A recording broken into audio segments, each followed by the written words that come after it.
کیک یلدایی دردسرای خامه کشی رو نداره و همین قدرم جذاب میشه که دیگه برای یلدا از کیکای ویترینی قنادی نگیرید و خودتون به این زیبایی کیک یلداییتون رو درست کنید. اول مواد کیک رو آماده کنید، تخم مرغ و وانیل و شکر رو حسابی هم بزنید تا موادتون غلیظ و روشن بشه.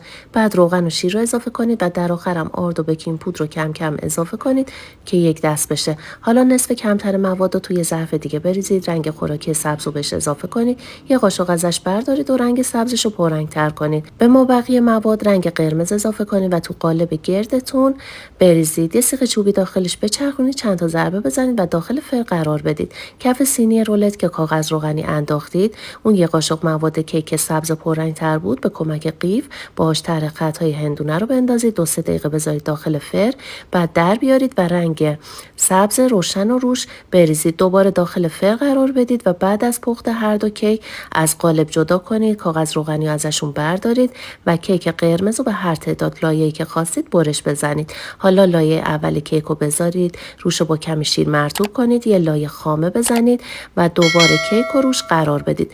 دیواره کیک رو خامه بزنید و کیک سبز رنگ رو به اندازه دیواره کیک برش بزنید و با آرومی به کیک بچسبونید. چون دیواره کیک خامه داره به راحتی میچسبه. در آخر مرز بین کیک قرمز و سبز رو به کمک قیف خامه بزنید و با شکلات ذوب شده هسته‌های هندونه رو روش بذارید.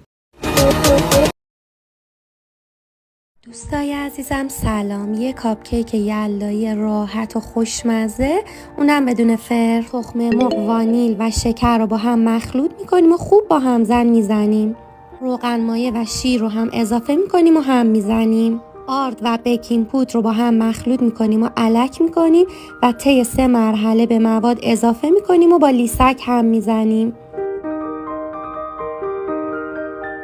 مواد رو به 3 قسمت تقسیم میکنیم. به قسمت بیشتر رنگ مجاز خوراکی قرمز میزنیم، قسمت کمتر سبز و قسمت کمترین هم ساده. هر کدوم رو جدا داخل قیف میریزیم. فنجون ها رو کمی چرب میکنیم و مواد رو به ترتیب داخل فنجون ها میریزیم. توی قابلمه کمی آب میریزیم. وقتی به جوش اومد یک پایه فلزی قرار میدیم، فنجون ها رو روش میچینیم. حدود 20 دقیقه بعد کاپ کیک ها آمادن. به راحتی هم از داخل فنجون ها برمیگردن. روش رو هم با شکلات چیپسی تزیین میکنیم. سلام بچه‌ها، این پاناکوتا 3 رنگ هندونه‌ای فقط با یه مایه دسر درست شده. به خامه صبحانه کم کم شیر اضافه میکنیم، هم میزنیم تا گلوله نشه. وقتی که کامل شیر رو اضافه کردیم یک دست شد، شکر، پودر ژلاتین و وانیل رو اضافه میکنیم.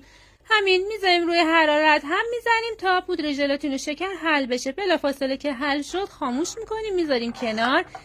مایه دسر رو 3 قسمت تقسیم میکنیم، رنگ سبز خوراکی، رنگ قرمز و یک سومش هم نگه میداریم برای رنگ سفید هندونمون. حالا داخل فنجونا رو چرب میکنیم، یک سومش رو با مایه قرمز رنگ پر میکنیم، میذاریم داخل یخچال کاملا خودش رو بگیره. بعد داخل هر فنجون 2 قاشق غذاخوری هم مایه سفید رنگ میریزیم، میذاریم داخل یخچال دوباره خودش رو بگیره. در آخرم سبز رنگ رو اضافه میکنیم. 2 ساعت داخل یخچال بمونه کاملا آماده. درست کردنش: پودر نارگیل، شیر عسلی و خامه صبحانه رو با هم مخلوط میکنیم و در آخر بهش مروارید خوراکی قرمز اضافه میکنیم. تو مرحله بعدی از موادمون برمیداریم و توی دستمون گردش میکنیم و میچینیم داخل ظرفمون. بعدش به کمک شکلات اشکی تاج انارامون رو مثل فیلم درست میکنیم و به مدت چند دقیقه میذاریمشون داخل فریزر. برای مرحله آخر شکلات قرمزمون رو میذاریم رو بخار کتری تا کامل آب بشه و در نهایت به کمک یه قلمو سطح شیرینیامونو که از فریزر درآوردیم مثل فیلم با شکلات میپوشونیم. به همین راحتی. نوش جونتون.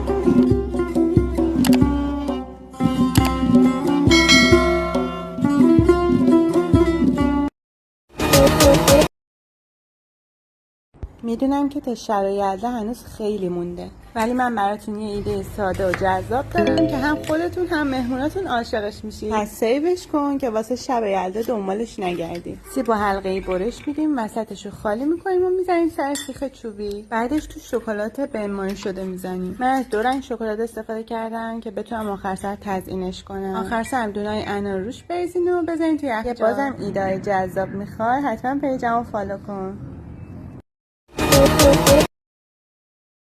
کلی ایده یلدایی برات دارم که یکیش پاستیل هندونه است. پودر ژله هندونه و آلوورا، به هر کدومشون 1 قاشق سرپر ژلاتین و نصف لیوان آب جوش اضافه کنید. روی بخار کتری همشون بزنید تا شفاف بشن. 5 قاشق از ژله آلوورا رو به بستنی آب شده اضافه کنید. به مابقیش هم رنگ خوراکی سبز بزنید. نصف قالب نیمکاره رو با ژله قرمز و نصف دیگه‌ش رو با ژله سبز اما یکم سرخالی‌تر پر کنید و بذارید داخل یخچال. یکم هم از مایع ژله رو نگه دارید. روش با چنگال خط بندازین و ژله بستنی رو بریزید و دوباره بذارید داخل یخچال. حالا روی همشون با چنگال خط بندازین. بعد قسمت سبز و سفید رو جدا کنید. اون مایع اضافه‌ای که نگه داشتین روی بخار کتری ذوب کنید. به اندازه نوک قاشق بریزید روی قسمت قرمز و قسمت سبز رو روش بذارید و فشار بدین تا به هم بچسبن. بعد از 10 دقیقه از قالب جداش کنید. نیازی به این که دوباره بذارید داخل یخچال نیست. بعدش هم داخل نشاسته ذرت بغلتونیدش و اضافه نشاسته ها رو بگیرید. پاستیل یلدایی ما آماده است. تا هم بزن لایکو.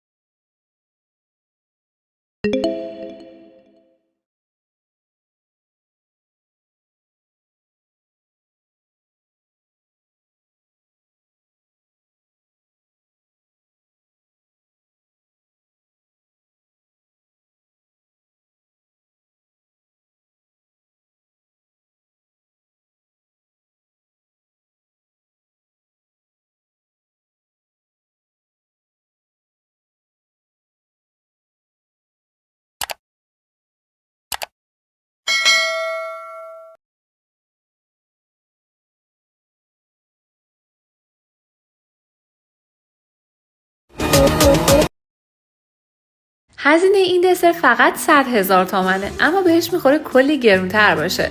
کاملا مجلسی، مهمونی خیلی راحت و فوری هم آماده میشه. برای یلدا هم که دیگه عالیه. 2 بسته ژله انار، شکر و آب جوش رو با هم مخلوط کنید و بعد با همزن اونقدی همش بزن تا مطابق کلیپ کاملا پفکی و کشدار بشه. من از ژله آلوورا هم استفاده کردم.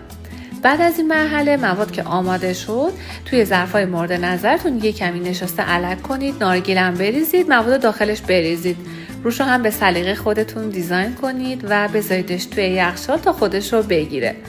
بعد از اون مرحله در آخر مجددا روشو هم میتونید پودر نارگیل بریزید و برش بزنید. مطمئنم که تک تکتون عاشقش میشید.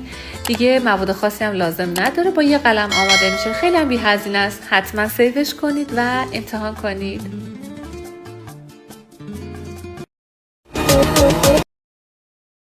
باورتون میشه این دسر شیک و جذاب رو فقط با 4 قلم مواد، اونم طی 1 ساعت بشه درستش کرد.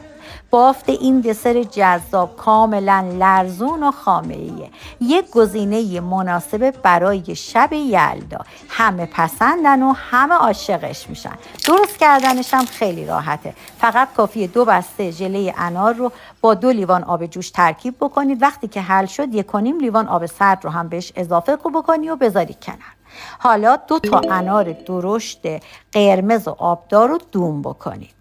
بعد قالب مورد نظرتون رو بیارید، کمی کف قالب و دیوارهاش رو چرب بکنید. من ژله رو به 2 قسمت تقسیم کردم. یه قسمتش که الان دارید میبینید، یه مقدارش رو ریختم کف قالب، گذاشتم یخچال، نیم بنکه شد. انارا رو ریختم روش و کمی از ژله رو روی انارا میریزم که انارا حرکت نکنن. میذارم توی یخچال تا فیکس بشه. بعد که یه 10 دقیقه فیکس شد، بقیه ژله رو هم میریزم توش. نصف از اون ژله رو که نگه داشته بودم با 1 بسته خامه 100 گرمی و نصف بیسکویت پتیبور ترکیب کردم و خوب میکسش کردم. بعد از میکس کردن نصف از بیسکویت پتیبورم درشت خورد کردم و قاطی مواد کردم. بعدم ریختم روی ژله به مدت 1 ساعت گذاشتم یخچال. دسر ما آماده است. نوش جان.